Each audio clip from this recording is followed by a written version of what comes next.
پیشنهاد میکنم ویدیوی امروز رو به هیچ وجه از دست ندین، چون قراره کلی خبرهای جنجالی و جذاب بهتون بدیم. امروز میخوایم ببینیم کدوم یکی از بازیگرای ترک پارتنر ایرانی دارن، کدومشون با همدیگه ازدواج کردن، کدومشون از هم طلاق گرفتن و اصلا چجوری با همدیگه آشنا شدن. قبل از دیدن این ویدیوی هیجان انگیز یادتون نره دکمه قرمز رنگ عضویت رو فشار بدین و ما رو برای ساخت ویدیوهای جدیدتر حمایت کنید. شماره 1. بوراک اوزچیویت.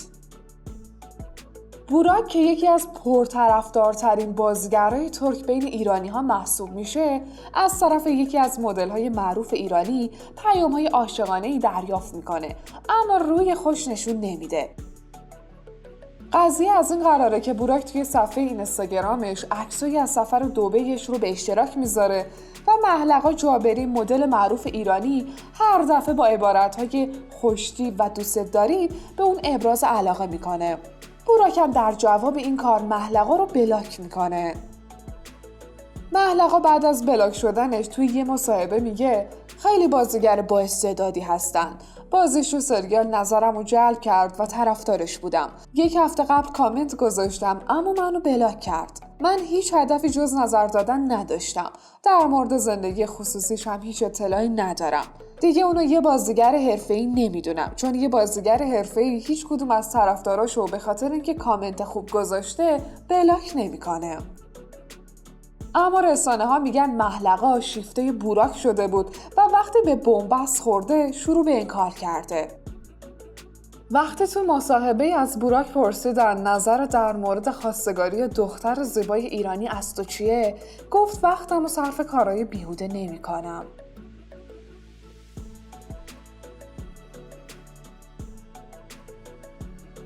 شماره 2. هازال کایا. ماجرا از یک کامنت زیر یکی از توییت های هازال شروع میشه. شخصی به اسم ایسا کاف با کامنتی عاشقانه به هازال ابراز علاقه میکنه، اما هازال این کامنت رو نادیده میگیره تا اینکه کار به جاهای باریک میکشه. ایسا بعد از فرستادن کلی پیام عاشقانه کادوهای زیادی رو برای هازال میفرسته، ولی هازال اعتنا نمیکنه. ایسا هم که ولکن ماجرا نیست، این دفعه خانواده‌ش رو وارد ماجرا میکنه و برای خواستگاری به خونه هازال میفرسته. هازال هم که دیگه از این وضعیت خسته میشه از ایسا شکایت میکنه. در آخر قاضی حکم دوری صادر میکنه که اگه ایسا یا خانواده‌اش از فاصله 200 متری هازال رد شن به 5 سال حبس محکوم میشن. البته هازال به این حکم قانع نمیشه و میخواد که اونا از ترکیه اخراج بشن، ولی خب اعتراض اون با حکم صادر شده راه به جایی نبرد.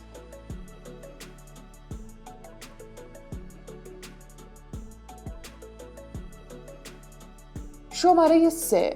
آیلایدا آکدوغان. آیلایدا بازیگر زیبا و جوان ترک یه دوست پسر ایرانی داره.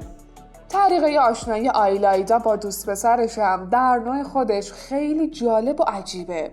آیلایدا از طریق اینستاگرام با روحام کبیری که یکی از بسکتبالیست‌های شناخته شده است آشنا میشه و به مدت 3 سال با هم دوست بودن تا اینکه بعد این مدت تصمیمشون جدی‌تر میشه و آیلایدا برای دیدن روحام به ایران میاد. اما به دلیل کرونا مجبور میشه مدتی رو ایران بمونه. بعد هم با روحام به آنتالیا و کاپادوکیا سفر میکنن. بعد از این مسافرت آیلایدا روحام رو برای معرفی به خانواده‌اش به ترکیه میبره. آیلایدا در جواب به سوالی درباره ازدواجشون در اینستاگرامش گفته بود برای ازدواج خیلی سنمون کمه. من 22 و روحام 23 سالشه. فعلا تصمیمی برای ازدواج نداریم.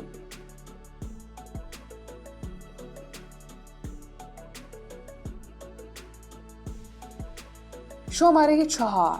کرم جم. کرم 2 ماه بعد از جدایی از آیلای ارکوک وارد رابطه با یه دختر 20 ساله ایرانی به اسم غزال شد.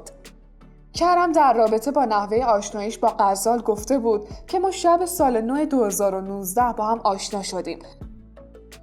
وقتی خبرنگارا درباره رابطه‌شون از کرم میپرسن، اون میگه عالیه و به فارسی به غزال میگم عزیزم. توی گوشیم هم اسمشو عزیزم ذخیره کردم. چیزهای زیادی از هم یاد میگیریم. پلوهای زعفرونی ایرانیش هم حرف نداره و انگشتاتون هم باهاش میخورید. البته من فکر میکنم همین پلوهای زعفرانی کار خودشو کرده. بعد از اینکه کرم آهنگی به اسم عشق کارشو بلده رو منتشر میکنه، خبرنگارا ازش میپرسن آیا اونو برای غزال خونده و کرم در جواب این سوال لبخند میزنه.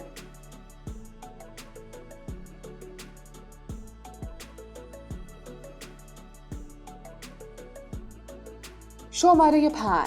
ابرو گوندش.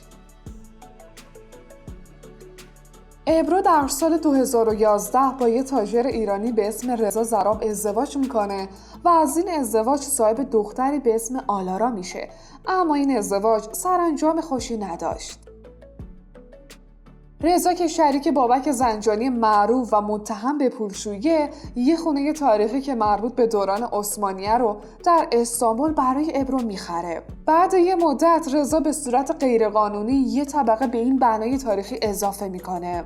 این اقدام رضا با اعتراض شورای استانبول روبرو میشه و خواستار محکومیت ابرو و همسر ایرانیش میشه. همین قضیه باعث درخواست طلاق از طرف ابرو میشه. البته مثل اینکه اونا هنوز طلاق نگرفتن و رضا در آمریکا زندانیه.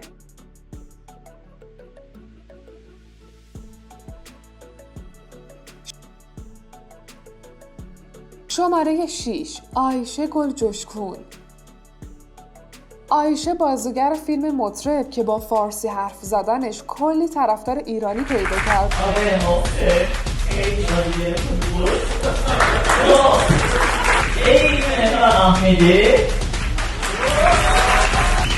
هیچ وقت از زندگی خصوصی خودش چیزی نمیگه، اما بر اساس اخبار رسمی همسر اون یه ایرانی مقیم ترکیه است و صاحب یکی از دفترهای معروف ویزا گرفتنه.